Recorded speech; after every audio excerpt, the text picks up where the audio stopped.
Well, hello again. Welcome to episode number 3 for February 2012. As you can see behind me this week, everything's nice and lush and green, and I've got the river here running beside me. And that means that we've driven about 700 kilometres south down to the Thai Peninsula, and now we're on the first farm we bought that we call No House, because when we bought it, it didn't have a house on it. This farm is about 17 or 18 acres of rubber, about half of which is in production. So what we're going to do is have a bit of a look around, see how the rubber's harvested, see how it's processed, and hopefully in a day or so we'll go and sell a bit and make a bit of money. So let's go and have a bit of a look around. So this is what a producing rubber farm looks like. As you can see, plenty of trees as you'd expect, pretty tightly stacked together. It's quite densely populated here, and obviously the giveaway here that these are producing is that we start to see the cups on the attached to the trunks. So each one of these stripes here represents a different day's cutting. They make one cut a day, working from the top down to the bottom. The sap here, the white latex, comes out and it runs into the cup. It probably takes about 3 or 4 hours to fill that cup, depending on how big the tree is. And then once the pot's filled, the guy can come back, they collect it in a big sack or in a big jug or a bucket, then they take it back to the farm where it gets processed up into a rubber sheet ready for sale. Well, this tree's probably about 10 or 12 years old. In front of me here is a row of cuts that were cut in a previous season. As I move around now, you can see the face that's been cut on it this year, with the latex running into the cup at the bottom.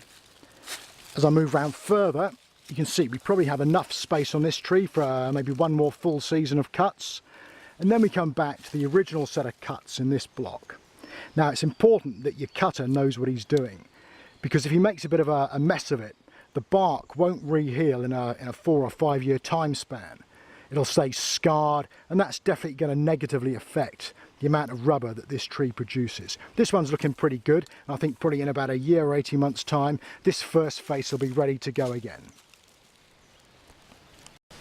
These trees behind me are about 8 years old. They're not quite as big as the ones lower down. The tree takes 7 years to mature, then you can start to cut it. Once you've started to cut it, it probably has about a 20-year lifespan. Then production tends to drop off. So at that point you cut it down and you use it as timber or sell it as timber, and use that money then to resell your land with the next season of trees. But the 7-year investment is quite a long time to wait compared to the palm, which is only a 3-year wait until you're making product back. And once they're in production, they're both giving you approximately the same amount of return per square meterage. As you can see though, one of the advantages is that this land is quite steep and hilly, and that suits the rubber more than the palm. Apparently up here some of the cutters say they even see bears once in a while, so hopefully they're off having a sleep somewhere this time of day. This is the shed where the rubber gets processed from liquid into solid form. Once it's collected, the liquid rubber will get put in this dustbin where it gets mixed with water and vinegar, which helps to act like a setting agent. From there it's going to get put into these trays for about 1 to 2 hours, and it'll start to go like a blancmange consistency. Once that's happened, it'll get put through these presses where the excess water is taken out, and also a slight texture is put on the outside of the sheet. So if you see here, we have a sheet that was done yesterday. This is about the size of a pillowcase, weighs approximately 1 kilo, and on the surface there's a crisscross pattern. And this will help to prevent the sheets from sticking together once they're stored.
And here we have the finished product.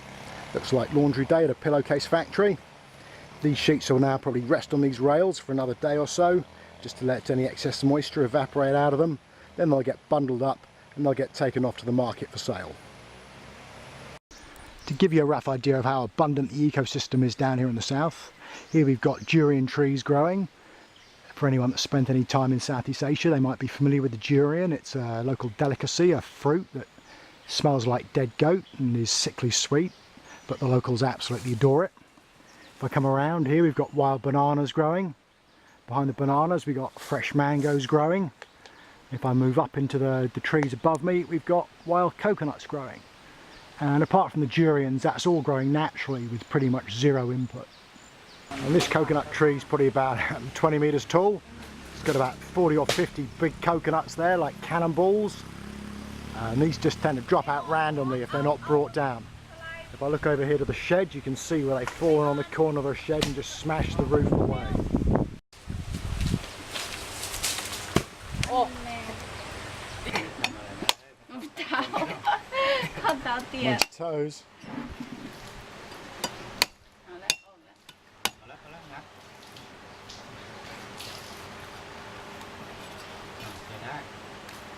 Này, không.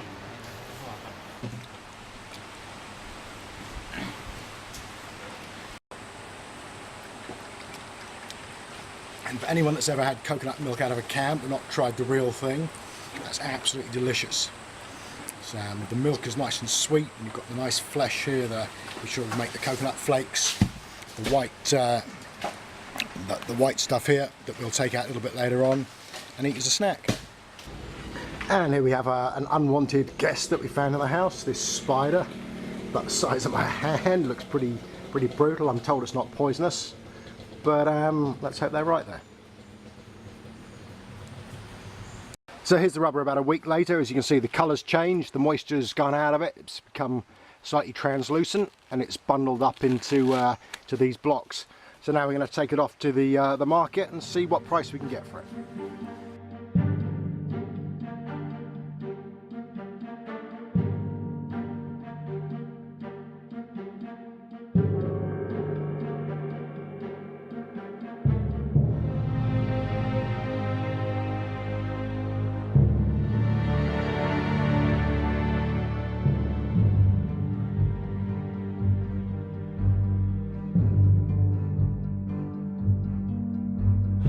So here we are about to sell the rubber. Guys are going to weigh it on these scales over there and then give us a price per kilo. So today's 108 baht per kilo.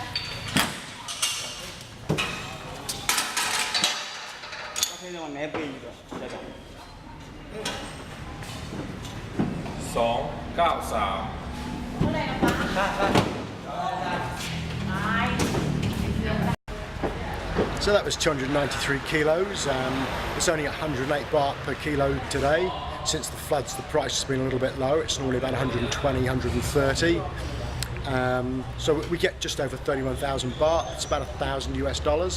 Out of that, we keep 60%. The guy that did the cutting and the processing, he takes the other 40%. So not a brilliant month this month, but you know, we'll keep on and hopefully things will be a little bit better next month. Well, that pretty much wraps it up for this week. We've done quite a bit since we've been down here. We couldn't leave without driving about 25 kilometres across to the east, over to the Gulf Coast. We've got a beautiful day here on the beach. We've got the thing totally to ourselves, I think, so we're going to have a bit of a swim. Our workers who are here, it's their first ever time at the beach because they're up from the north of Thailand, so a bit of a treat for them. Then we have a nice seafood lunch. Then this afternoon we're going to head back up north, and we'll probably see you up there next month and hopefully find something interesting to do a video on up there. So we'll see you again soon. Bye bye.